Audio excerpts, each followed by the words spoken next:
എല്ലാവർക്കും നമസ്കാരം. പുതിയൊരു വീഡിയോയിലോട്ട് എല്ലാവർക്കും സ്വാഗതം. ഇന്നത്തെ വീഡിയോ അയർലൻഡിലെ ഡൊണഗൽ കൗണ്ടിയിലുള്ള ഒരു സീക്രട്ടായ സ്ഥലത്ത് ഞങ്ങൾ പോയ വീഡിയോ ആണ് കേട്ടോ. സീക്രട്ടായ സ്ഥലം എന്ന് പറഞ്ഞാൽ ഒരു സീക്രട്ട് വാട്ടർഫാൾ ആണ്. അധികം ആരും തന്നെ എത്തിപ്പെടാത്ത ഒരു സ്ഥലമാണ് അത്. ഞാനിവിടെ അയർലൻഡിൽ എത്തിയതിനു ശേഷം നടത്തുന്ന ആദ്യത്തെ ഒരു റോഡ് ട്രിപ്പാണ് കേട്ടോ ഇത്. ഇവിടെയുള്ള കുറച്ച് ഫ്രണ്ട്സിന്റെ ഒപ്പം കൂടി. ഈ വാട്ടർഫാളിന്റെ ശരിക്കത്തെ പേര് ലാജി വാട്ടർഫാൾ എന്നാണ്. പിന്നെ എന്തിനാണ് ഇതിനെ സീക്രട്ട് വാട്ടർഫാൾ എന്ന് വിളിക്കുന്നത്?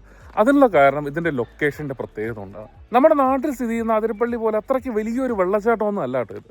പക്ഷെ ഇത് ഇരിക്കുന്ന സ്ഥലത്ത് എത്തിപ്പെടാൻ കുറച്ച് ബുദ്ധിമുട്ടാണ്. അത് തന്നെയാണ് ഈ വാട്ടർഫാളിന്റെ പ്രത്യേകത. അപ്പൊ നമുക്ക് വീഡിയോയിലോട്ട് പോകാം അല്ലെ. ഞങ്ങൾ താമസിക്കുന്ന സ്ഥലത്ത് നിന്ന് ഏകദേശം 270 കിലോമീറ്റർ ഉണ്ട് കേട്ടോ. ഏകദേശം 3.5 മണിക്കൂർ യാത്രയുണ്ട്. അതുകൊണ്ട് തന്നെ ഞങ്ങൾ രാവിലെ വളരെ നേരത്തെ തന്നെ ഇറങ്ങി. ഈ യാത്രയിൽ ഞങ്ങൾ കുറെ നേരം വൈൽഡ് അറ്റ്ലാന്റിക് വേയിലൂടെ യാത്ര ചെയ്യാൻ പറ്റി. വൈൽഡ് അറ്റ്ലാന്റിക് വേ എന്നുള്ളത് കോസ്റ്റൽ റൂട്ടാണ്. ഇത് അയർലൻഡിലെ വെസ്റ്റ് കോസ്റ്റ് മുഴുവൻ കവർ ചെയ്ത്, അതായത് നോർത്ത് അറ്റ്ലാന്റിക് ഓഷ്യന്റെ സൈഡിൽ കൂടെ പോകുന്ന ഒരു റോഡാണ്. ഈ റൂട്ടിലൂടെ യാത്ര ചെയ്താൽ നമുക്ക് അയർലാൻഡിന്റെ ശരിക്കുള്ള ഒരു ഭംഗി കാണാൻ പറ്റും. നമ്മുടെ ഈ സീക്രട്ട് വാട്ടർഫാൾ ഈ വൈൽഡ് അറ്റ്ലാന്റിക് വേയുടെ സൈഡിൽ തന്നെയാണ് സ്ഥിതി ചെയ്യുന്നത് കേട്ടോ.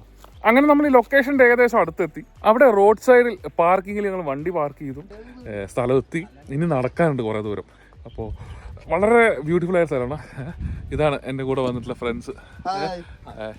അപ്പോൾ ഞങ്ങളെല്ലാവരും കൂടി ഇനി നടക്കണം കുറച്ച് ദൂരം. അപ്പോൾ വന്ന് ജസ്റ്റ് ഒന്ന് വണ്ടി നിർത്തി ഒരാൾ ചോദിച്ചു സീക്രട്ട് വാട്ടർഫാൾ ആയത് കാരണം കറക്റ്റ് സ്ഥലമൊന്നും സ്പോട്ടൊന്നുമില്ല, തപ്പിപ്പിടിച്ച് പോകണം. അപ്പോൾ തുടങ്ങാം നമുക്ക്. ഓക്കെ. ഇവിടെ കറക്റ്റായി വാട്ടർഫാളിലോട്ട് പോകാനുള്ള ഒരു വഴിയൊന്നും തന്നെ ഇവിടെ കൊടുത്തിട്ടില്ല കേട്ടോ. അവിടെയുള്ള ഒരാളോട് സംസാരിച്ചിട്ടാണ് ഞങ്ങൾക്ക് എങ്ങനെ വാട്ടർഫാളിലോട്ട് എത്തേണ്ടതെന്ന് ആ വഴി മനസ്സിലായി. അവിടെ ബീച്ചിലോട്ടൊരു വാക്കിംഗ് ട്രെയിലുണ്ട്. അതിലൂടെ കുറച്ച് ദൂരം നടക്കണം. ഒട്ടും തിരക്കില്ലാത്തൊരു സ്ഥലം തന്നെയാണ് കേട്ടോ ഇത്. അതെന്തുകൊണ്ടെന്ന് വെച്ചാൽ വാട്ടർഫാളിൻ്റെ അടുത്ത് എത്താൻ കുറച്ച് ബുദ്ധിമുട്ടായത് കൊണ്ട് തന്നെയാണ്. ഒരു പ്രോപ്പർ വഴിയൊന്നുമില്ല അങ്ങോട്ട് വാട്ടർഫാളിലോട്ട് എത്താൻ. ഈ കടലിൻ്റെ സൈഡിൽ കാണുന്ന ഈ കല്ലുകളിലൂടെയൊക്കെ കയറിയിട്ട് വേണം നമുക്ക് ആ വാട്ടർഫാളിൻ്റെ അടുത്ത് എത്താൻ. ഈ കല്ലുകളൊന്നും തന്നെ നിരപ്പിലല്ല. അതുകൊണ്ട് തന്നെ ചില സ്ഥലങ്ങളൊക്കെ ഞങ്ങൾക്ക് പിടിച്ച് കയറേണ്ട അവസ്ഥയൊക്കെ വന്നു. അതേപോലെ വേലിയേറ്റത്തിൻ്റെ സമയത്ത് നമുക്ക് ഈ വാട്ടർഫാളിൻ്റെ അടുത്തെത്താൻ പറ്റില്ല. ആ സമയത്ത് കടൽ വെള്ളം കയറി ഈ പാറകൾ ഫുള്ള് വെള്ളം കൊണ്ട് നിറയും. അപ്പോൾ നമുക്ക് അങ്ങോട്ട് നടന്നു പോകാൻ പറ്റുന്നതല്ല. നിങ്ങൾക്ക് ഈ വാട്ടർഫാൾ സന്ദർശിക്കാൻ താല്പര്യം ഉണ്ടെങ്കിൽ ഉറപ്പായും ഈ മറൈൻ ഫോർകാസ്റ്റ് വെബ്സൈറ്റിൽ പോയി ഹൈ ടൈഡ് ലോ ടൈഡ് എപ്പോഴാണ് വരാൻ ചാൻസസ് ഉള്ളതെന്ന് ചെക്ക് ചെയ്ത് അതിനനുസരിച്ച് വേണം നമ്മുടെ യാത്ര പ്ലാൻ ചെയ്യാൻ. അതല്ലെങ്കിൽ ചിലപ്പോൾ പോയതിന് ശേഷം ഹൈ ടൈഡായിട്ട് നമുക്ക് അവിടെ കുടുങ്ങിപ്പെടാനുള്ള ചാൻസസും ഉണ്ട്. ഈ കടലോരത്ത് ഈ കക്ക പോലുള്ള ജീവി ഞങ്ങൾക്ക് ഒരുപാട് കാണാൻ പറ്റി. ഇതെന്താണെന്ന് ഞങ്ങൾക്ക് മനസ്സിലായില്ല ശരിക്കും. ഈ വാട്ടർഫാളിന്റെ അടുത്തേക്ക് എത്തും തോറും ആ വഴിയൊക്കെ കുറച്ചുകൂടി ബുദ്ധിമുട്ടായിക്കൊണ്ടിരിക്കാൻ തുടങ്ങി. കുറച്ചു ദൂരം വെള്ളത്തിലൂടെയൊക്കെ ഇറങ്ങി, ഇടുപ്പ് വരെയൊക്കെയുള്ള വെള്ളത്തിലൂടെ ഇറങ്ങി ഞങ്ങൾക്ക് നടക്കേണ്ടി വന്നു. അതുകൊണ്ട് തന്നെ ആ സമയത്തുള്ള വീഡിയോസ് ഒന്നും എനിക്ക് എടുക്കാൻ പറ്റിയില്ല. അവസാനം ഞങ്ങൾ ഞങ്ങളുടെ ഡെസ്റ്റിനേഷൻ എത്തി. ഒരു ചെറിയ ഗുഹയ്ക്കുള്ളിൽ ഏറ്റവും അവസാനം ഒരറ്റത്ത് ഒരു വാട്ടർഫാൾ, നമ്മുടെ സീക്രട്ട് വാട്ടർഫാൾ.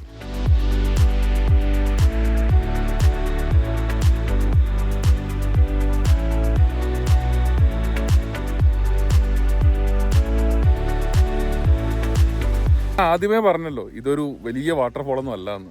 പക്ഷെ ഇങ്ങോട്ട് എത്താനുള്ള ആ യാത്രയുള്ളൂ, അതൊരു ത്രില്ലിങ് തന്നെയാണ്. നമുക്ക് എല്ലാവർക്കും ഈ ലൊക്കേഷനും അങ്ങോട്ടുള്ള യാത്രയും ഒക്കെ തന്നെ വളരെയധികം ഇഷ്ടപ്പെട്ടു. ഞങ്ങളങ്ങനെ അവിടെ കുറച്ച് നേരം സ്പെൻഡ് ചെയ്തു. ആ വെള്ളച്ചാട്ടത്തിൽ ഒന്ന് കുളിച്ചു. ഒരുപാട് നേരം അവിടെ നിന്ന് കഴിഞ്ഞാൽ അവിടെ വെള്ളം കയറാൻ ചാൻസസ് ഉണ്ട്. അതുകൊണ്ട് ഞങ്ങൾ തിരിച്ചു. അവിടെ നിന്ന് ഞങ്ങൾ വന്നതിനെക്കാട്ടിലും ഞങ്ങൾ തിരിച്ചു പോകുമ്പോഴല്ലോ വെള്ളം കൂടിയിട്ടുണ്ടായിരുന്നു. കുറച്ച് ബുദ്ധിമുട്ടിയായാലും ഞങ്ങൾ വണ്ടി പാർക്കിംഗ് ചെയ്ത് അവിടെ എത്തി. പിന്നെ നിങ്ങൾ ഇങ്ങോട്ടുള്ള യാത്ര പ്ലാൻ ചെയ്യുന്നുണ്ടെങ്കിൽ കുട്ടികളായിട്ട് വരാണ്ടിരിക്കാൻ ശ്രമിക്കുക. കുട്ടികൾക്ക് പറ്റിയൊരു സ്ഥലമല്ലാതെ കുറച്ച് അഡ്വഞ്ചർ യാത്രയൊക്കെ ചെയ്യാൻ ഇഷ്ടമുള്ളവർക്ക് ഉറപ്പായും സന്ദർശിക്കേണ്ട ഒരു സ്ഥലമുണ്ട്. പിന്നെ ഇങ്ങോട്ട് വരുമ്പോൾ എക്സ്ട്രാ ജോഡി ഡ്രസ്സ് എന്തായാലും നമ്മുടെ കയ്യിൽ കരുതണം. ഞാൻ വളരെയധികം എൻജോയ് ചെയ്തൊരു ട്രിപ്പായിരുന്നു കേട്ടോ അത്. ലഞ്ച് ഞങ്ങൾ ഉണ്ടാക്കി പാക്ക് ചെയ്ത് എടുത്തിരുന്നു. അത് ഞങ്ങൾ കഴിച്ചിട്ട് ഞങ്ങളുടെ തിരിച്ചുള്ള യാത്ര ആരംഭിച്ചു. ഈ വീഡിയോ നിങ്ങൾക്ക് ഇഷ്ടപ്പെട്ടെന്ന് ഞാൻ വിചാരിക്കുന്നു. നിങ്ങളുടെ നിർദ്ദേശങ്ങളും അഭിപ്രായങ്ങളും കമൻറ്റിലൂടെ അറിയിക്കുക. അപ്പോൾ ഇനി പുതിയൊരു വീഡിയോ ആയിട്ട് കാണാം. അതുവരേക്കും ബൈ.